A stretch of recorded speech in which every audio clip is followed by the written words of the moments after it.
3 जनवरी 2002 operation नोआज arc द्वारा seize किए Karin ए ship ने दुनिया के सामने फिलिस्तीन के सत्य को प्रकाशित किया।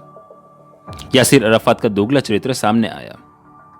यूएस और फिलिस्तीन के बीच मैत्री संबंध में दरारें पड़ने लगी। यूएस ने इसराइल के आने वाले काउंटर टेररिज्म ऑपरेशन में अपनी हामी जताई। ऑपरेशन नोआज आर्क के बाद इसराइल समझ चुकी थी कि पत्ते तोड़ने से कुछ नहीं होगा, जरूरी है जड़ों को उखाड़ फेंकना। यासिर अराफात के अड्डों में घुसकर हमला करना आईडीएफ का इरादा था।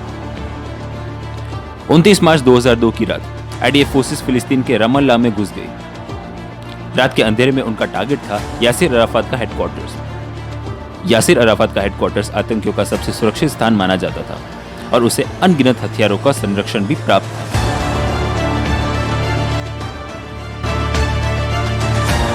आईडीएफ ने ऑपरेशन डिफेंसिव शील्ड का पहला चरण आरंभ कर लिया। यासिर अराफात, जिसने अनगिनत चोट इजराइल को दी, म्यूनिख से लेकर सबेना फ्लाइट 571 हाईजैक से लेकर नागरिकों पर हुए हमले ने सदैव इजराइल को युद्ध क्षेत्र में खड़ा रहने को मजबूर किया। आईडीएफ फोर्सेस को पता था कि यासिर अराफात जो फिलिस्तीन नागरिकों को आड़ बनाकर आतंकी काम करता था, उससे उसी के घर में घुसकर उसी के प्यादों को ध्वस्त करना आसान नहीं होगा। दुनिया के बड़े बड़े डिप्लोमेट्स इजराइल को धमकी देंगे या फिर मानव अधिकार का झूठा हवाला देकर घेरेंगे। सब जानते हुए भी आईडीएफ तैयार थी खतरा उठाने को, क्योंकि उन्हें भी पता था कि इस दुनिया में कोई मानव अधिकार के लोग उन लाखों यहूदियों की दर्द भरी आवाज को नहीं सुनेंगे। क्या इजराइल अपने दुश्मनों को उसी के घर में घुसकर ध्वस्त कर पाएगी या फिर उस गहरे दलदल में धंसती चली जाएगी?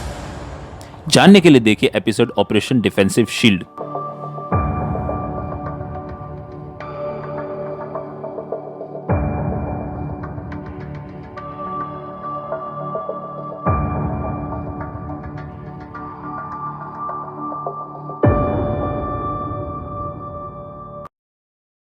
जुलाई 2000 कैंप डेविड समिट, जिसमें Israeli PM Ehud Barak, US president Bill Clinton और फिलिस्तीन चेयरमैन अथॉरिटी यासिर अराफात एकत्र हुए शांति समझौता के लिए।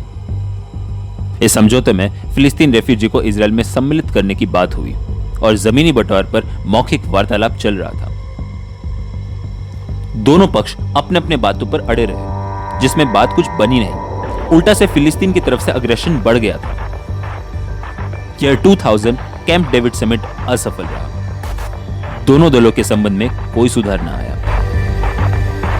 2002 के जनवरी-फरवरी में फिलिस्तीन आतंकवादी और इजरायली आर्मी के बीच झड़प में दोनों देशों के करीब 71 नागरिक मारे गए। साल 2002 मार्च-अप्रैल में हमास इस्लामिक जिहाद और अल अक्सा मार्टियर्स ब्रिगेड द्वारा इजरायली नागरिकों पर हमला बढ़ते गए।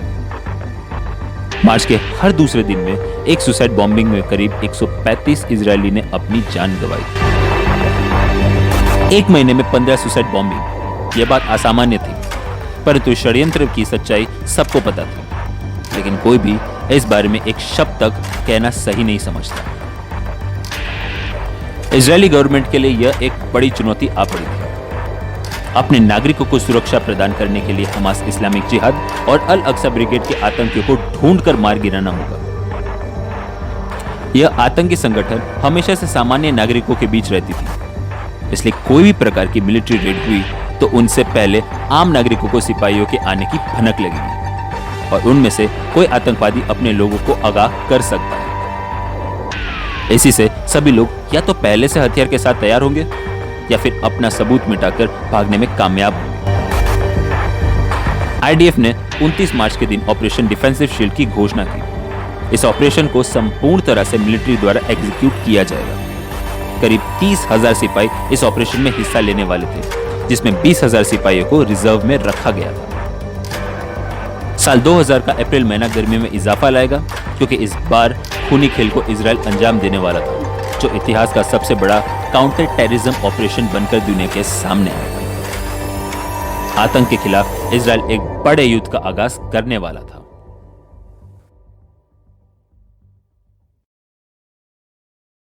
Israeli prime minister Ariel Sharon के ऑर्डर अनुसार ऑपरेशन डिफेंसिव शील्ड का लक्ष्य था फिलिस्तीन के गली गली में से आतंकवादियों को ढूंढकर गिरफ्तार करना या फिर मार देना, उनके सभी जगहों को कब्जा करना, साथ ही साथ हथियार को सीज करने के बाद उनके लेबोरेटरीज को नष्ट कर देना। फिलिस्तीन में स्थित बेथलेहम, जेनिन, नेबुलस और रामल्ला आईडीएफ का मेन टारगेट था। 29 मार्च की रात आईडीएफ ने रामल्ला सिटी में प्रवेश किया। बिल्कुल चुपचाप आईडीएफ ने रामल्ला के मुकाता में प्रवेश किया, जहां यासिर अराफात का प्रेसिडेंशियल कंपाउंड था। आईडीएफ और फिलिस्तीनियन फाइटर के बीच कुछ घंटों तक फायरिंग चलता रहा, जिसमें 30 फिलिस्तीनियन फाइटर्स मारे गए। आईडीएफ रामल्ला के चप्पे चप्पे पर तैनात हो गई और पूरे रामल्ला में कर्फ्यू जारी कर दिया गया। उसके बाद आईडीएफ ने सर्च ऑपरेशन जारी किया। करीब 700 लोगों की गिरफ्तारी हुई, जिसमें फिलिस्तीनियन मिलिटेंट ग्रुप का टॉप मोस्ट लीडर मारवान बरगोती भी शामिल था। बरगोती का नाम कई सुसाइड बॉम्बिंग को एग्जीक्यूट करने में शामिल था। 2 अप्रैल 2002 के दिन इजरायली टैंक्स और आर्म्ड पर्सनल कैरियर्स ने फिलिस्तीन प्रिवेंटिव सिक्योरिटी फोर्सेस हेडक्वार्टर्स को घेर लिया। बेटूनिया से गुजरकर ऊपर से इजरायली फाइटर हेलीकॉप्टर्स ने घेराव बना लिया। करीब 100 पुलिस ऑफिसर्स और कैदियों को आईडीएफ ने गिरफ्तार कर लिया और उन 100 लोगों में से कई मोस्ट वांटेड आतंकवादी शामिल थे। इजरायली ट्रूप्स ने लाउडस्पीकर से यासिर अराफात के कंपाउंड्स में स्थित 4 बिल्डिंग में रह रहे सभी लोगों को बाहर आने का आदेश दिया। इजरायली सोल्जर्स ने बिल्डिंग में प्रवेश किया और जरूरी कागजात और फाइल्स को इकट्ठा कर लिया। उसी बिल्डिंग में कई सारे हथियार भी बरामद हुए। गिरफ्तार किए गए 100 लोगों को शिन बेट एजेंसी के हवाले किया गया। उनकी पुष्टि हुई और बिना किसी क्राइम रिकॉर्ड्स के पुलिस ऑफिसर्स को रिलीज कर दिया गया। यूएन रिपोर्ट्स के अनुसार आईडीएफ द्वारा जारी के कर्फ्यू ने रामल्ला के रहवासियों के बीच डर का माहौल बना दिया था और तो और मानव अधिकार के लोगों को रामल्ला में प्रवेश भी करने न दिया। इन रिपोर्ट्स का जवाब देते हुए आईडीएफ ने अपना स्टेटमेंट जारी करते हुए कहा कि यह सब करने का मकसद किसी भी आम फिलिस्तीन नागरिकों को हानि पहुंचाना नहीं था। वह सिर्फ अपने इजरायली नागरिकों के लिए यह सब कर रही थी। रामल्ला को सीज करने के बाद आईडीएफ का अगला निशाना था फिलिस्तीन का जेनिन शहर। आईडीएफ वेस्ट बैंक में स्थित जेनिन रेफ्यूजी कैंप पर रेड करने वाली थी। जेनिन रेफ्यूजी कैंप की स्थापना साल 1953 में हुई थी। United Nations relief and work agency ने इस जगह को जॉर्डेनियन गवर्नमेंट से लीज पर लिया था। इस जगह में फिलिस्तीनियन रेफ्यूजीज रहते थे। इजराइल के लिए जेनिन रेफ्यूजी कैंप आतंकियों का गढ़ था। जेनिन रेफ्यूजी कैंप में घुसना आसान नहीं था। किसी भी सरकारी अधिकारी को कैंप में घुसने नहीं दिया जाता था। फरवरी 2002 में Palestinian authority Jenin refugee camp का दौरा करने आ पहुंची, परंतु उनका आना लोगों को पसंद न आया। फिलिस्तीनियन अथॉरिटी पर वहां के लोगों ने हमला किया, जिसमें उनके 8 गाड़ियां नष्ट हुए। कैंप में करीब 200 से ज्यादा हथियार बरामद आतंकवादी चप्पे चप्पे पर तैनात थे। वह जिस पर शक करते उन्हें अंदर आने नहीं देते।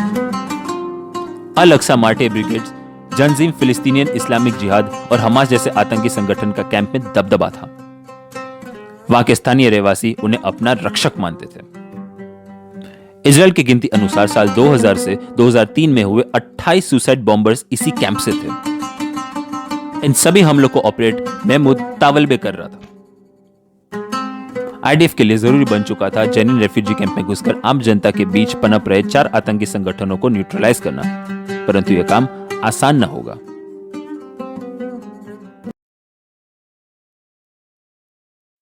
जेनिन रेफ्यूजी कैंप में होने वाले ऑपरेशन के कुछ दिन पहले कुछ आईडीएफ अंडरकवर एजेंट्स आम आदमी बन के कैंप में घुसे थे। उन लोगों ने कैंप के इंटीरियर लेआउट का पता लगाया। उनके इंटेलिजेंस रिपोर्ट अनुसार कैंप कमांडर हाजिम अहमद रेहान कबाह, जो फिलिस्तीन नेशनल एंड इस्लामिक फोर्सेस में एक ऑफिसर रैंक पर था और लेबनान में इराकी आर्मी की तरफ से लड़ाई भी लड़ी। आईडीएफ के खिलाफ कई सारे ऑपरेशंस में भी भाग लिया। जेनिन रेफ्यूजी कैंप को 15 सेक्टर्स में डिवाइड किया गया था। हर एक सेक्टर्स में 20 बंदूकधारी आदमी थे। करीब 2000 बॉबी ट्रैप्स और बॉम्ब्स कैंप के अलग अलग जगहों पर फिट किए गए थे, जो काफी था दुश्मन की बड़ी फौज को नेस्तानाबूद करने के लिए।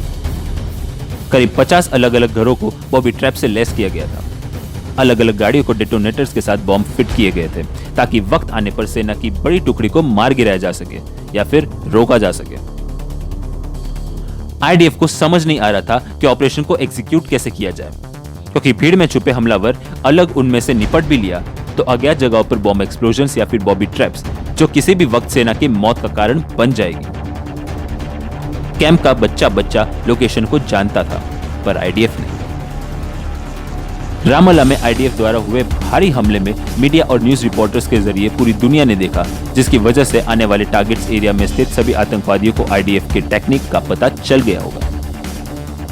आईडीएफ हाई कमांड से ऑर्डर आए कि आने वाले किसी भी ऑपरेशन में मीडिया को पास न आने दें, नहीं तो आईडीएफ को दुश्मन आराम से लोकेट कर देगा और ऑपरेशन डिफेंसिव शील्ड पूरी तरह से कॉम्प्रोमाइज हो जाएगी।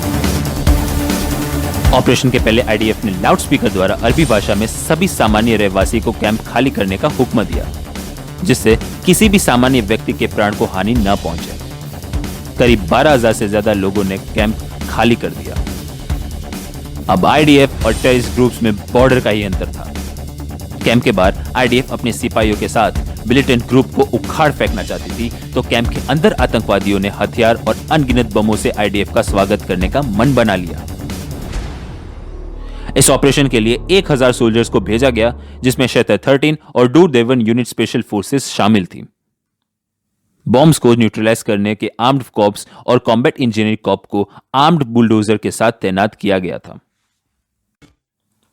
आईडीएफ और मिलिटेंट ग्रुप एक दूसरे से लड़ने के लिए तैयार थी। अब देखना लोगों को यह था कि जीत किसकी होगी। 3 अप्रैल 2002 आईडीएफ ने जेनिन सिटी को सिक्योर कर लिया और अब बारी थी रेफ्यूजी कैंप की। कैंप के पास आते ही आईडीएफ ने कैटरपिलर D9 आर्म बुलडोजर के सारे 3.5 माइल्स पार कर लिया। करीब 124 बॉम्ब डिफ्यूज हो चुके थे। पहला चरण आईडीएफ ने क्लियर कर लिया। ऑपरेशन के तीसरे दिन आईडीएफ और मिलिटेंट्स के बीच लड़ाई हुई, जिसमें करीब 7 आईडीएफ सोल्जर्स वीरगति को प्राप्त हुए। आईडीएफ डबल अग्रेशन से कूच किए जा रही थी।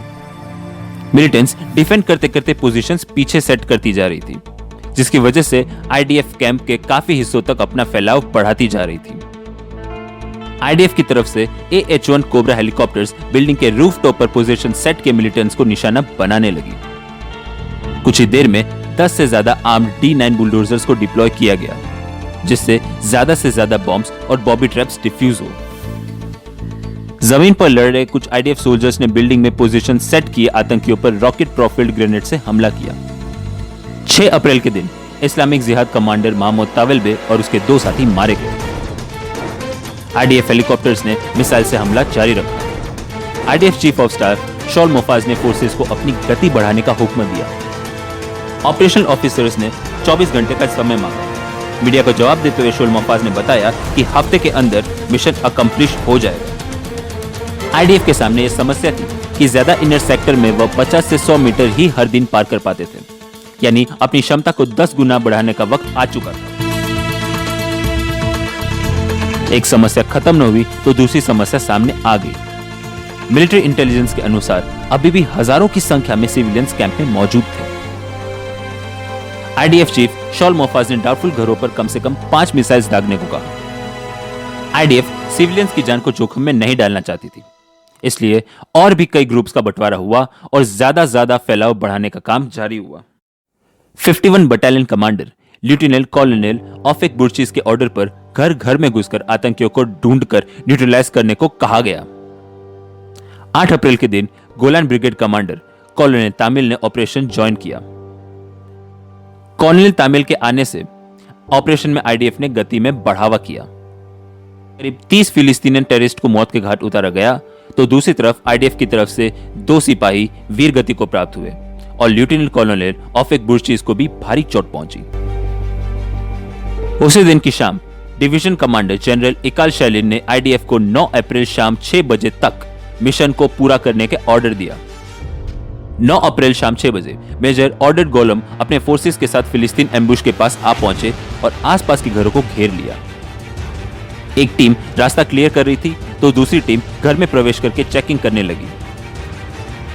टीम सही जा रही थी और आसपास के गनमैन्स को गिराते जा रही थी, परंतु एक सुसाइड बॉम्बर उनकी तरफ दौड़ता हुआ आया।